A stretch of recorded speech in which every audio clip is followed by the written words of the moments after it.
5월 14일 수요일 새벽예배 본문의 말씀은 이사야 3장 13절로 4장 1절까지 말씀을 보도록 하겠습니다.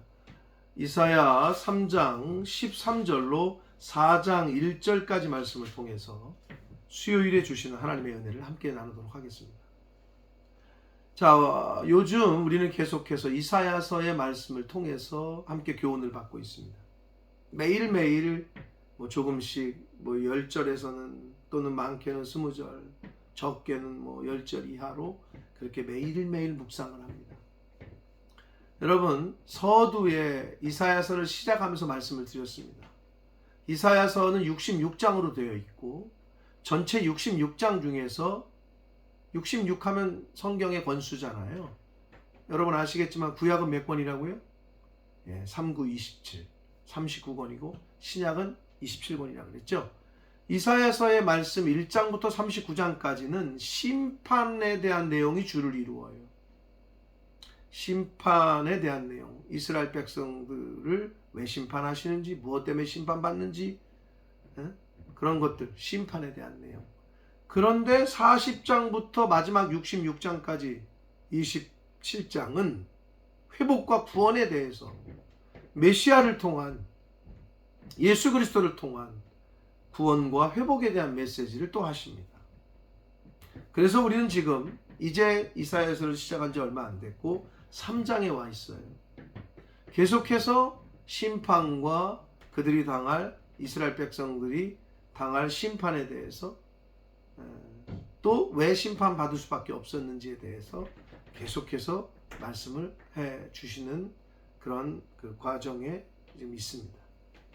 오늘 본문의 말씀도 이스라엘 백성들의 잘못된 죄악들 중에서 장로들과 고관들, 즉 백성들이 범한 죄, 그리고 상류층, 특별히 상류층 여성들에 대한 심판의 경고의 말씀을 3장 오늘 단락에서 하시고 있습니다. 한 절씩 보시면서 오늘날 지도자들의 모습, 그리고 좀 부하고 재물이 있는 사람들에게 경고하시는 그 말씀, 어떤 것들이 있는지 한번 보도록 하겠습니다. 13절입니다. 여호와께서 변론하러 일어나시며 백성들을 심판하시려고 서시도다, 이렇게 말씀합니다. 즉 죄의 심판자로서의 하나님의 등장이에요. 그걸 알리고 있어요. 재판이 열릴 때 판사가 이렇게 입장하잖아요. 그것처럼 심판하시려고 하나님께서 서셨다.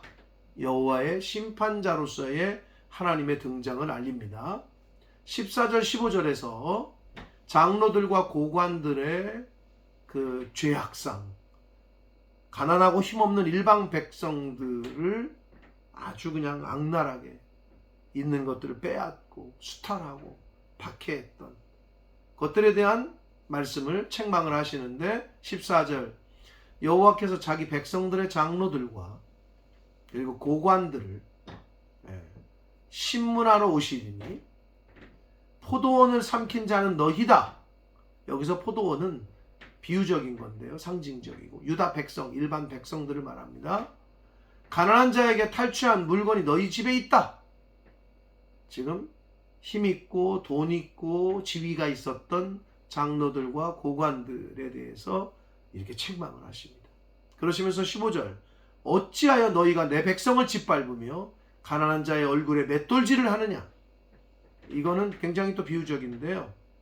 맷돌 해보셨어요? 맷돌질? 제 옛날에는 저희 어머님이 두부도 만들어 파시고 그래가지고 콩 이렇게 집어넣고 이렇게 물 좀 집어넣으면서 이렇게 맷돌을 계속 돌려요. 그럼 어떻게 돼요? 완전히 부서지는 거죠. 완전히 갈리고. 그것처럼 백성들을 그만큼 완전히 부서뜨렸다는 거예요. 맷돌이 그 콩을 완전히 갈아버리듯이 이렇게 비유적으로 표현을 하셨습니다. 주 만군의 여호와 내가 말하였느니라 하셨다. 재판장이신, 심판장이신 하나님께서 그렇게 장로들과 고관들을 책망하시는 내용이 15절까지 말씀입니다. 자, 16절부터 이제 그 4장 1절까지에서는요. 당시에 상류층 여성들에 대한 모습, 그들의 잘못된 죄, 그들의 교만, 이런 것들을 이제 심판하시겠다고 경고하시는 내용이 나오는데 16절 봅니다. 여호와께서 또 말씀하시되 시온의 딸들이 교만하여 느린 목, 그들의 그 시온의 딸들은 예루살렘에 있었던 모든 이스라엘 백성들이라고도 얘기할 수 있지만 본문 속에서는 유다의 상류층 여성들의 교만과 사치와 음란에 대해서 언급을 하시면서 느린 목이 늘어졌다는 것은 교만을 말하는 거고요. 정을 통하는 눈, 이거는 음란한 눈짓을 말하는 거고요. 정을 통하는 눈으로 다니며 아기작거리며 걸으며, 이건 아주 교태스러운 발걸음을 말하는 거예요. 유혹하는 몸짓, 음란한 몸짓, 발걸음, 이걸 얘기하는 거예요. 발로는 쟁쟁한 소리를 낸다 하시도다. 발목에 다는 장신구를 의미합니다. 그러므로 17절 주께서 시온의 딸들의 정수리에 딱지가 생기게 하시며, 피부병을 의미하고 심판하시는 거죠. 여호와께서 그들의 하체가 드러나게 하실 것이다. 음탕한 삶을 심판하시겠다는 내용이고요. 18절 주께서 그날에 그들이 장식한 발목, 그날은 심판의 날입니다. 고리와 머리의 망사와 반달 장식과 우상 숭배자들이 우상에게 속해 있다는 표시로 하고 다니던 장식이에요. 귀고리와 팔목고리와 얼굴 가리개와 화관과 발목 사슬과 띠와 향합, 향수통을 말하고 호신부, 이건 부적 같은 거예요. 반지와 코고리와 예복과 겉옷과 목도리와 손주머니와 손거울, 당시에 손거울이 있었다는 것은 굉장히 상류층만이 소유하고 있었던 물건입니다. 세마포 옷, 이거는 제사장이나 레위인이나 귀족들만 입던 옷이었어요. 근데 그들이 상류층이기 때문에 그런 고운 옷을 입었던 거죠. 머리 수건과 너울을 제하시리니, 그러니까 상류층들이 갖고 있었던 모든 것들을 다 빼앗으시겠다는 거예요. 심판하시겠다는 거예요. 14절 그때에, 하나님의 심판의 때에, 역사 속에서 그럼 이게 언제 성취가 됐느냐? 바벨론 침공시, 그리고 아수르의 침공시, 집단적으로, 왜냐면 여러분 옛날이나 오늘날이나 전쟁이 일어나면 가장 낭패를 보는 게 힘없는 어린아이와 여자들이에요. 겁탈을 당하고, 집단적으로 겁탈당하고, 성적인 치욕을 당하고, 그 당시에 진짜로 일어났던 거예요. 이 하나님의 이 심판의 경고대로.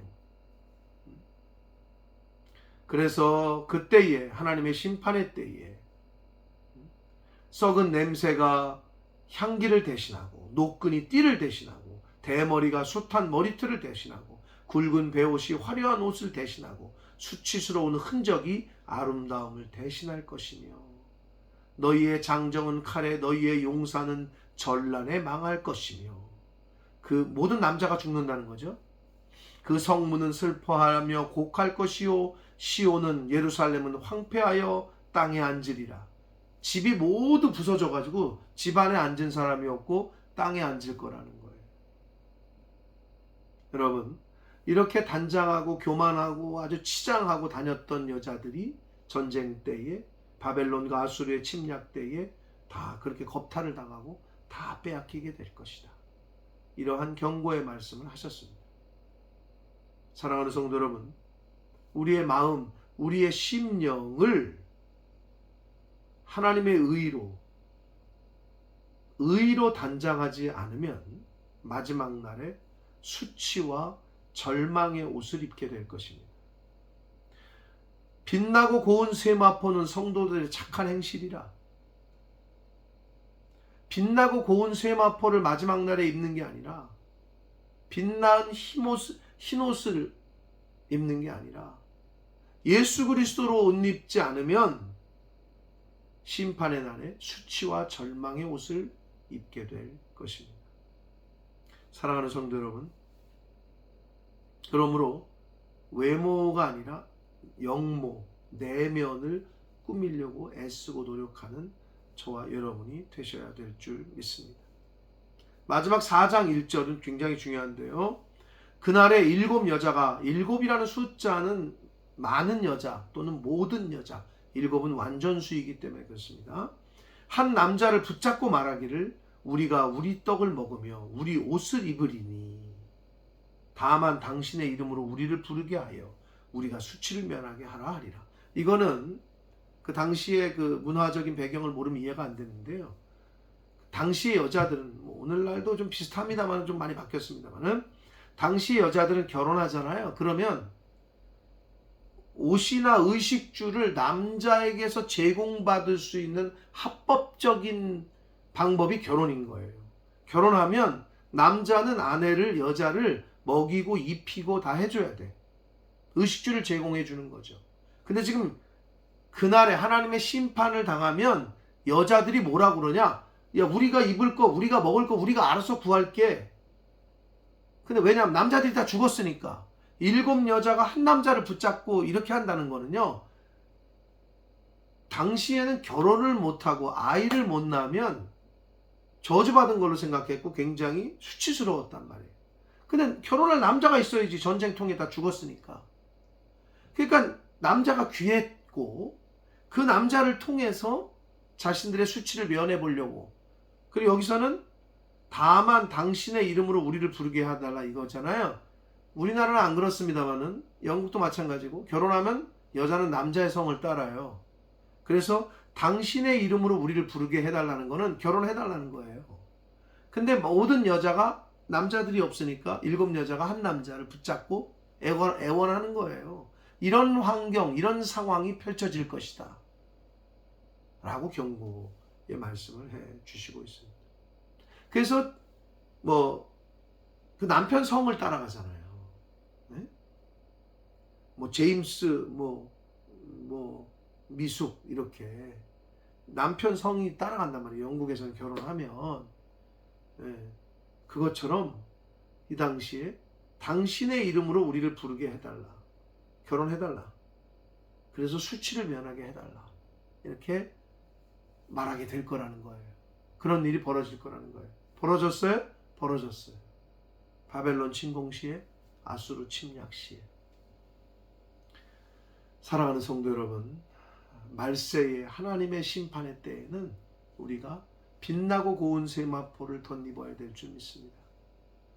예수 그리스도께서 심판주로 오시는 그때에는 신부의 옷을 입어야 돼요. 빛난 흰옷, 성경에서는 흰옷이라고 표현되고 있고 빛나고 고운 세마포라고도 표현되고 있어요. 그게 신부가 입어야 될 옷이에요. 영적인 신부인 저와 여러분이 입어야 될 옷이 바로 그 옷이다. 명품 옷을 치장하는 거, 이게 중요한 게 아니라 영적으로 우리의 심령을 하나님의 의로 단장하고 보혈로 말씀으로 단장하는 그러한 이 땅에서의 삶을 살 때에 예수 그리스도 재림하시는 그날, 심판의 날이 영광의 날이 되고 천국잔치, 혼인잔치가 되는 날에 참여하게 되는 영적인 신부로서의 영광을 저와 여러분이 덧입게 될 줄 믿습니다. 사랑하는 성도 여러분, 가난한 자를 돌보고 힘없는 자들을 도와주고 고아와 과부를 돌보라고 했듯이 나그네를 섬기라고 했듯이, 그러나 당시의 이스라엘 백성들 중에 지도자들은 그렇지 않았어요. 당시의 상류층 여자들은 그렇게 하지 않았어요. 여러분, 이 땅에서의 재물이, 부가 좀 있으세요? 돈이 있어요? 그 돈으로 하나님이 기뻐하시는 뜻대로 쓰지 않으면 차라리 없는 것만 못해요. 하나님이 원하시고 하나님이 기뻐하시고 또 우리 후손에게도 복을 물려줄, 그렇게 부를 사용하시고 재물을 쓰시고 마음을 쓰시는 저와 여러분의 이 땅에서의 삶이 되기를 예수 그리스도 이름으로 축복합니다. 살아계신 하나님 아버지, 감사합니다. 하나님의 은혜로 오늘도 하나님의 말씀을 들음으로 또 하루를 시작합니다. 아버지, 당시에 이스라엘 백성들이 어떻게 행동을 했고 어떻게 했기에 하나님의 심판을 받게 됐는지를 오늘 말씀을 통해 다시 한번 또 교훈받습니다. 아버지, 우리의 지도자들 또 우리의 모습은 그렇지 않은지 가난하고 힘없는 자들을 아버지 돌보기는커녕 오히려 그들의 것들을 빼앗고 그들을 아프게 하고 힘들게 하고 이러한 모습이 나에게는 없는지 살피게 하시고 아버지, 물질이 있다고 하여 재물이 있다고 하여 교만하고 치장하고 사치하는 데 쓰고 있진 않은지 하나님이 기뻐하시고 원하시는 꾸밈과 치장을 할 수 있도록 우리의 심령을 하나님의 말씀으로 단장하게 하시고 성령으로 단장하게 하시고 하나님의 의로 단장하는 하나님의 자녀들이 되어 예수 그리스도께서 이 땅의 심판주로 재림하실 때에 영적인 신부로서의 옷을 잘 빛나고 고운 세마포를 흰옷을 준비했다가 천국 혼인잔치에 참여하는 하나님의 자녀들, 백성들, 이 말씀을 듣는 심령들이 되어지도록 주님 은혜 내려 주옵소서. 예수 그리스도 이름으로 축복하며 기도 올리옵나이다. 아멘.